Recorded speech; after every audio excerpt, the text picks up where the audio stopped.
오늘 하나님께서 우리에게 주신 말씀은 디모데전서 1장 1절부터 10절입니다.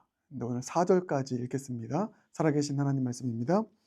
우리 구주 하나님과 우리의 소망이신 그리스도 예수의 명령을 따라 그리스도 예수의 사도된 바울은 믿음 안에서 참 아들 된 디모데에게 편지하노니, 하나님 아버지와 그리스도 예수 우리 주께로부터 은혜와 긍휼과 평강이 내게 있을지어다. 내가 마게도냐로 갈 때에 너를 권하여 에베소에 머물라 한 것은 어떤 사람들을 명하여 다른 교훈을 가르치지 말며 신화와 끝없는 족보에 몰두하지 말게 하려 함이라. 이런 것은 믿음 안에 있는 하나님의 경륜을 이룸보다 도리어 변론을 내는 것이라. 아멘. 살아계신 하나님 말씀입니다. 이번 한 주간 D6 주제가 왕의 재림입니다. 예수님의 재림. 예수님의 재림을 고대하며 기다리는 삶을 살아가자. 이게 종말 신앙이라고 했습니다. 반드시 세상의 끝이 온다, 종말이 온다, 이 사실을 믿고 인식하며 그 종말을 준비하며 살아가자. 이게 종말 신앙이라고 했습니다. 오늘도 그 관점에서 이 종말 신앙으로 살아간다는 것, 이 마지막 때를 살아간다는 것, 어떻게 살아가야 될 것인가, 그 관점에서 오늘 말씀 보겠습니다. 오늘 말씀을 통해서는, 본문의 표현을 통해서는 이 종말 신앙과 관련해서 크게 두 가지를 기억하기 바랍니다. 두 가지 키워드. 이게 설교 제목이죠. 하나는 소망, 소망이라는 키워드, 단어.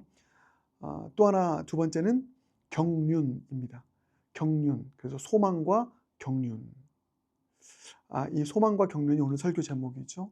그래서 소망을 예수께 두기. 자, 종말 신앙 어떻게 살아간다고요? 살아가야 된다고요? 소망을 예수께 두며. 첫 번째. 두 번째는 경륜. 하나님의 경륜을 바라보기. 네, 두 가지입니다. 그래서 이 마지막 때를, 주님의 재림을 고대하며 또 종말의 그 끝을 우리가 인식하며 이 두 가지 키워드로 살아가자. 오늘 이렇게 적용하는 겁니다. 소망을 예수께 두기, 또 하나님의 경륜을 바라보기. 소망과 경륜. 이 두 가지 단어만 좀 마음에 품기를 바라겠습니다. 소망과 경륜. 하나님 소망으로 살게 하소서, 경륜을 바라보게 하소서. 네, 이렇게 오늘 계속 기도하고 또 적용할 수 있길 바라겠습니다. 그래서 먼저 소망을 예수께 두기. 이 첫 번째 살펴보기 원하는데 그게 1절입니다. 우리 구주 하나님과 우리의 소망이신 그리스도 예수의 명령을 따라 라고 나와 있습니다. 이 부분이 참 와닿았습니다. 우리의 소망이신 그리스도 예수. 이 부분에 여러분 밑줄 그으시길 바랍니다. 저는 그 동그라미를 쳤는데 우리의 소망이신 그리스도 예수. 오늘 본문은 디모데 전서입니다. 바울이 디모데에게 편지하는 것이죠. 그래서 디모데에게 편지할 때 바울은 가장 먼저 예수님이 우리의 소망이다. 그 소망 대신 예수님의 명령을 따라서 내가 너에게 편지한다. 이렇게 시작하고 있는 것입니다. 바울이 디모데에게 편지를 썼을 때 상황은 바울은 지금 마게도냐에 있을 때였습니다. 그러니까 디모데와 떨어져 있을 때죠. 디모데는 에베소에 있고 바울은 마게도냐에 있고 디모데는 아시아에 있고 바울은 유럽에 있고 이런 상황입니다. 또 하나가 있죠. 바울이 이제 주님 앞에 갈 날이 얼마 남지 않았습니다. 그걸 알고 있었습니다. 이것은 바울의 인생의 후기에 그때 썼던 서신이 디모데 전서입니다. 그러니까 바울은 마게도냐에 있고 디모데는 에베소에 있는 상황, 떨어져 있는 것이죠. 그리고 바울이 정말 자신의 인생의 종말이 다가오고 주님 앞에 가기 얼마 남지 않은 상황, 그 상황에서 디모데에게 편지를 썼습니다. 이걸 여러분에게 한번 적용해 보시길 바라겠습니다. 바울에게 있어서 디모데는 아들입니다. 참 아들. 2절 보면 믿음 안에서 참 아들 된 디모데에게 편지한다. 그 디모데는 바울에게 아들이었습니다. 근데 그 아들인 디모데가 에베소에 있는 것입니다. 에베소에서 목회를 합니다.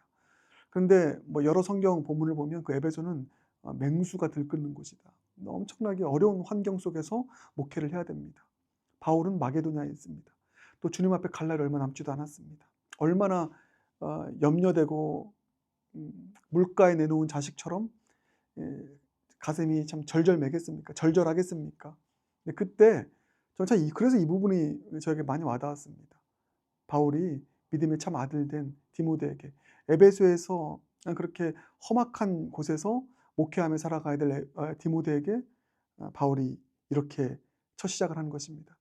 예수님이 우리의 소망이야. 우리의 소망이신 예수님의 명령을 따라서 내가 너에게 편지한다. 내가 너를 응원한다. 이런 이야기인 것입니다.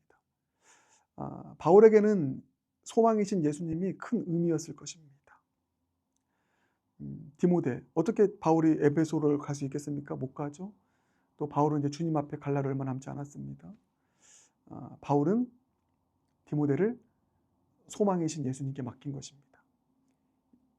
주님, 예수님이 소망이십니다. 내 사랑하는 아들 디모데가 저 험악한 에베소에서 목회를 합니다. 살아가야 됩니다. 다른 것에 어떻게 소망을 둘 수 있겠습니까? 다른 사람들 내가 어떻게 그 사람들에게 기대하고 바랄 수 있겠습니까? 나는 예수님께 소망을 둡니다. 소망이신 예수님, 나에게 이 바울의 인생 가운데 예수님께서 함께 하셨던 것처럼 예수님께서 내 사랑하는 아들 디모데와 함께하여 주시옵소서. 지켜주시옵소서. 목회하는데, 일하는데 감당할 수 있는 힘을 주시고 지혜를 주시옵소서. 예수님 나에게 그러셨죠? 그러셨던 것처럼 내 사랑하는 아들 디모데에게 예수님 늘 함께 동행해 주시고 힘이 되어 주시고 지혜 주시고 지켜주시고 또 구원해 주시고 주님의 복음의 능력으로 사명 잘 감당할 수 있도록 주님께 맡겨드립니다. 나의 소망이신 예수님께 디모데를 맡겨드립니다. 그런 차원에서 저는 우리의 소망이신 그리스도 예수라고 하는 이 문구가 너무 와닿았습니다. 이제 얼마 안 있으면 주님 앞에 갈 날이 얼마 남지 않은 인생의 종말을 맞이한 바울에게 있어서 남겨진 자를 위해, 남겨진 자녀를 위해서, 떨어진 자녀를 위해서 소망을 예수님께 두면서 기도한 것이죠. 여러분, 그대로 우리에게 적용하길 바라겠습니다. 우리도 우리의 자녀들을 에베소에 보냅니다. 우리는 마게도냐에 있고 우리 자녀는 우리의 품을 떠나서 그 어딘가 에베소를 가게 됩니다. 또 우리가 이 땅에서의 삶이 끝나는 날이 있죠. 종말이 있습니다. 그때 우리 자녀들은 남겨집니다. 남겨진 자녀들이 살아갈 세상은 더 악한 세상입니다. 잘 아시죠, 여러분? 무엇에 소망을 두겠습니까? 누구에게 맡길 수 있겠습니까? 어떤 사람에게 기대를 걸 수 있겠습니까? 우리도 똑같이 우리의 소망이신 그리스도 예수께 내 사랑하는 아들, 내 자녀를 맡겨드립니다. 예수님 함께 해주세요. 예수님 지켜주세요. 예수님 지혜 주세요. 예수님 힘 주세요. 이렇게 기도할 수 있는, 주님께 맡길 수 있는 저 여러분 모두가 되길 주님의 이름으로 축복합니다. 그게 종말 신앙을 살아가는 그런 우리의 삶에 가장 필요한 키워드가 되지 않을까요? 소망. 우리의 소망을 예수님께 두기. 소망 대신 예수님께 내 자녀를 맡겨주기. 그럴 수 있길 바랍니다. 두 번째는 경륜이라고 했습니다. 경륜. 4절 보면 신화와 끝없는 족보에 몰두하지 말게 하려 함이라. 이런 것은 믿음 안에 있는 하나님의 경륜을 이룸보다 도리어 변론을 내는 것이라 나와 있습니다. 여기서 하나님의 경륜을 이룬다라고 하는 표현이 있습니다. 이게 참 또 하나의 감동입니다. 하나님의 경륜. 경륜이 뭡니까? 경륜이라고 하는 이 단어, 헬라어 원어는 오이코노미아입니다. 오이코노미아는 어떤 뜻이냐면 경영, 계획 이런 의미인 것입니다. 어떤 하우스를, 어떤 공동체를, 어떤 누군가의 인생을 경영하는 것입니다. 또 계획하는 것입니다. 이게 하나님께 붙여지면 하나님의 경륜이라고 하면 하나님의 구원 계획을 의미하는 것이죠. 하나님의 구원의 경영하심을 의미하는 것입니다. 바울 사도는 이 종말 신앙을 가지고 무엇보다 하나님의 경륜을 바라봤습니다. 하나님의 경륜, 하나님의 구원 계획. 하나님의 구원 계획은 어떻습니까? 우리 개개인을 향한 하나님의 구원 계획은 어떻습니까? 결국은 완성입니다. 결국은 승리입니다. 결국은 영화입니다. 결국은 열매입니다. 결국은 부활입니다. 결국은 영생입니다. 이게 하나님의 경륜의 핵심입니다. 결국은 선입니다. 이 경륜을 바라보자는 것이죠. 이 하나님의 구원 계획을 바라보자는 것이죠. 이 하나님의 우리 인생을 향한, 우리 공동체를 향한 하나님의 구원의 경영하심을 바라보자는 것입니다. 종말의 때는 얼마나 위기의 때입니까? 혼란의 때입니까? 환란의 때입니까?